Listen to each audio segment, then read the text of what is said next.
Here are my top 10 waiver ads for week 2 of fantasy football. We broke down me and Danny's top 5s yesterday on our live show, but I figured I'd give you guys a short video here breaking down some of the top 10 waiver ads. So before we get into my top 10, we're just going to break down some guys that should be rostered in your league right now, but if they are available on the waiver wire, all of these guys would end up being top 3 ads for me, and these top 3 guys would end up being my number 1 ad if they were out there. A.J. Dillon, Kenneth Gainwell, and Zay Flowers, if they are not rostered in your league, they need to be the number 1 priority pickup for you this week.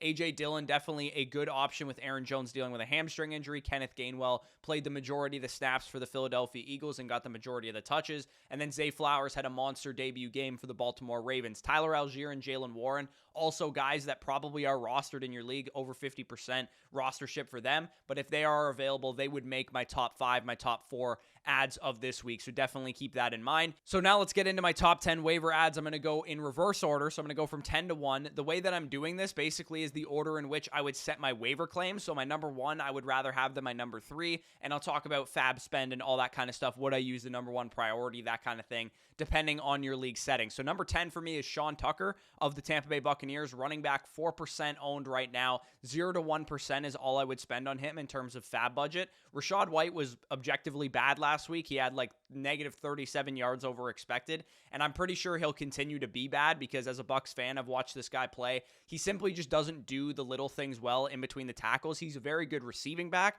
but he's not a very good early down back, and that leaves a window of opportunity for Sean Tucker, who, even though he was a UDFA, I loved him coming out of Syracuse. He only went undrafted due to medical reasons, and he's a better pure runner than Rachaad White. So if he was able to get on the field early in week 1, like he was, only 10 snaps, but definitely encouraging to see him get on the field altogether. And if White continues to be inefficient, I would bet that Sean Tucker eats into his workload. So definitely a good stash. If you guys need production right away, I probably wouldn't go after him.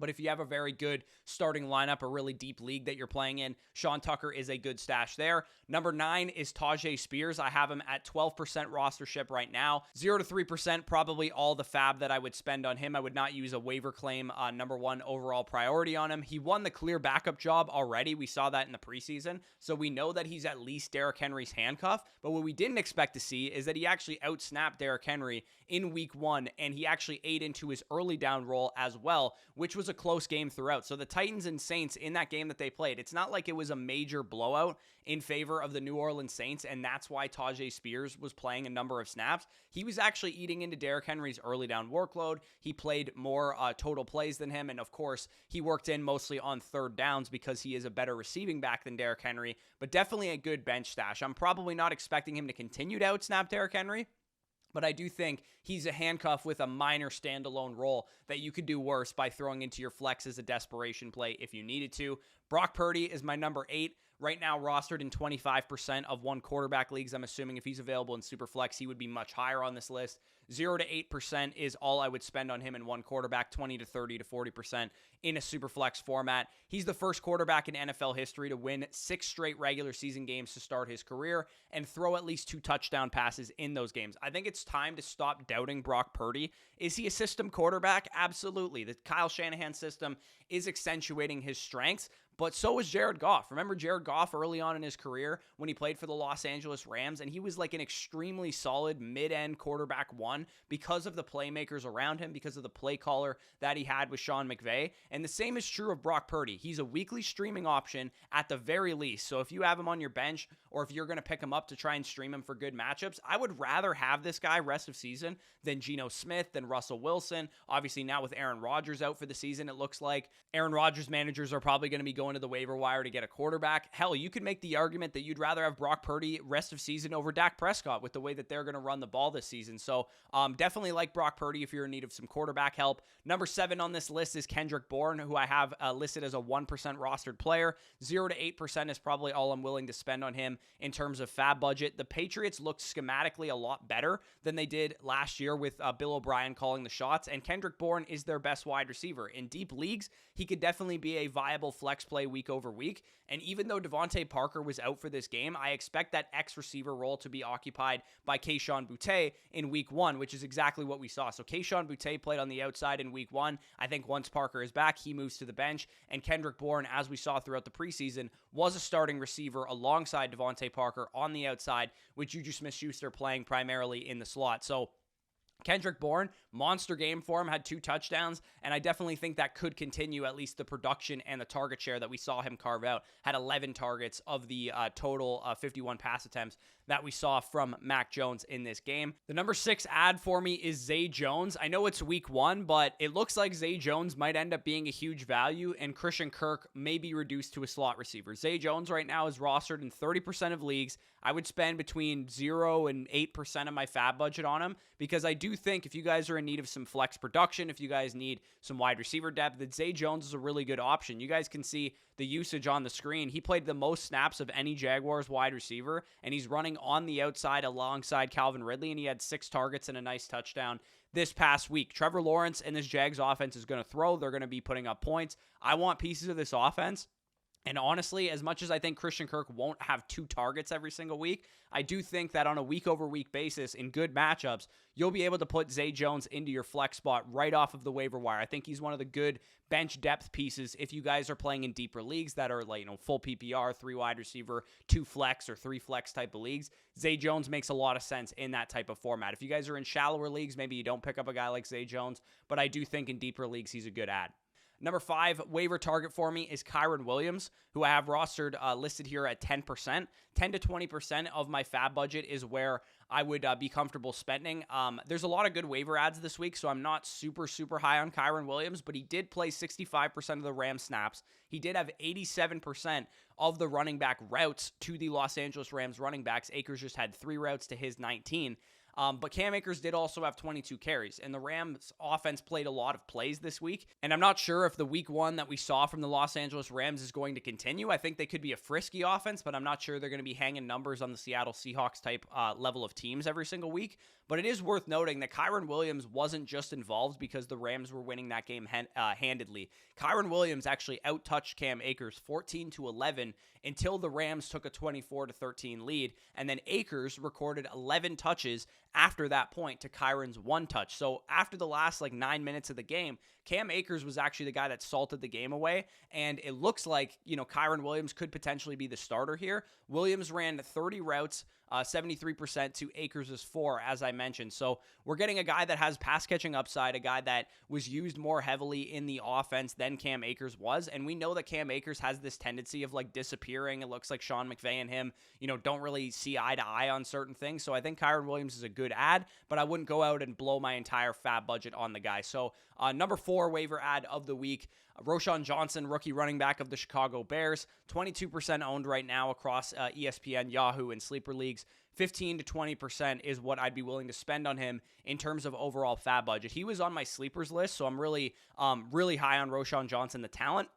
We got to remember, too, that this was game 1 for a rookie 4th-round pick. And typically, we don't see 4th-round rookies get involved this much in their first game. He had 7 targets, ran the most routes of the Bears running backs. He was actually the 4th highest graded running back on the week by Pro Football Focus. So it looks like the talent is there. It looks like he can eat into this backfield as at least a pass-catching back, because we know Foreman and Khalil Herbert don't bring that much to the table. They only have 23 receptions combined over their 6 NFL seasons that they've played. So there's a role and a path available for a pass-catching back in this offense. And a lot of people might say, Roschon Johnson was only involved once the game got out of hand. And you'd be correct in that statement. Khalil Herbert and Deontay Foreman dominated most of the first half touches, and Roschon Johnson got a lot of his work towards the end of the game when the Chicago Bears were down big to the Green Bay Packers. But I will say, a young player playing as well as Roschon Johnson played is going to lend itself to more opportunities. So I don't think it's as simple as saying, Roschon Johnson wasn't involved early in the game and, I'm not going to add him for that reason, because him playing really well probably means that they're going to use the hot hand in this backfield. And that's pretty much what we've heard from the Bears coaching staff this entire season. I think once, we get to week 3, week 4, week 5, we're going to be talking about Roschon Johnson's backfield. And I want to get ahead of that. I don't want to have to wait for him to actually dominate the backfield. I would rather spend 10 to 15% of my fab on him now than have to spend 30 to 40 to 50% in week 3 or week 4 when he has a monster breakout game. So get ahead of the curve, stash him on the end of your bench. Number 3 on this list is Josh Kelley, running back of the Los Angeles Chargers. He is available right now in 11% of leagues. I'd be willing to spend 15 to 25% of my fab on him, depending on how desperate you are right now. when me and Danny did our initial look at waivers yesterday, Josh Kelley ranked number 1 on Danny's list. And I thought that was a little extreme, but now that Austin Ekeler is dealing with this ankle issue that's going to potentially keep him out of practice and may keep him out for week 2, he definitely moves up the list for me. The usage was great this past week with Josh Kelley. He projects to be the primary handcuff, and at least we saw him have like a pretty decent standalone role. Danny thinks he's going to be like the new Ezekiel Elliott of this offense because we have Kellen Moore calling the shots, and he really likes having a banger running back to use potentially on the goal line and in short yardage situations. So with Josh Kelley getting 16 carries, a target, playing pretty much half the snaps, splitting it evenly with Austin Ekeler, he's definitely somebody that's really interesting. I would say if Austin Ekeler is not going to be out, he probably moves down this list significantly for me because I am a little bit concerned that this might have been a bit of a trap game as far as his usage there. So we'll have to see if that usage keeps up, but if Ekeler is trending towards not playing, which it looks like could be the case, I would definitely drop 15 to 25% of my fab on Josh Kelley, knowing that, J.K. Dobbins went down this week. We had a number of running back injuries. Maybe you have Aaron Jones, and he sits out this week. So he's definitely a good option. Number 2 on this list for me is Puka Nacua, wide receiver of the Los Angeles Rams, currently rostered right now in 4% of leagues. 20 to 30% of my fab is what I'd be willing to drop on Puka Nacua, especially if you guys are really in need of some wide receiver depth or some flex play production right off of the waiver wire. This guy had a 40% target share in the first game of his NFL career. So he was a 5th-round rookie out of BYU. Wasn't the best prospect in the world, but he did have a very high PFF receiving grade coming out of college in his last season. He actually graded higher than Marvin Harrison of Ohio State. So this offense needs target earners right now. Without Cooper Kupp on the field, they need guys that can command targets, and he could be the big cheese here until Cooper Kupp comes back, and I don't anticipate them winning very many games as well, or at least winning as handedly as they did against the Seattle Seahawks. So I do think that the pass attempts should be very much there for a guy like Puka Nacua. 15 targets in the first game of your NFL career is impressive no matter how you slice it, who your target competition is. It doesn't really matter as long as you do it. And Puka Nacua is a guy that I thought his film was good. I thought I kind of liked him as a late round sleeper, but I do think, going into his second NFL game, already having this much hype around him is something that I'm really encouraged by. And knowing that rookie receivers carry a lot of liquidity in the trade market, going after Puka Nacua is a wise decision on the waiver wire this week. If you're going to spend up, it should be for a guy like this. And my number 1 waiver claim of the week is Gus Edwards, running back of the Baltimore Ravens. Right now, I'd be willing to spend, 30 to 40% on Gus Edwards if you guys are in desperate need of a running back. Presumably, if you add J.K. Dobbins, if you have Aaron Jones, if your running backs are just horrible and you need some production. I am personally not in on Justice Hill, but if you guys are wondering how much I would spend on him, I would spend about 5 to 10% on Justice Hill. Gus Edwards is available right now in 22% of leagues, and Justice Hill available in 5%. Now, I realize that Justice Hill got the 2 goal line carries when J.K. Dobbins left the backfield with the Achilles injury, and now he's going to be out for the season. But Gus Edwards profiles as the better early down ball carrier. Justice Hill is more of a change of pace back. He's small. He's a guy that's going to work in as a pass catcher, which could have some value, don't get me wrong.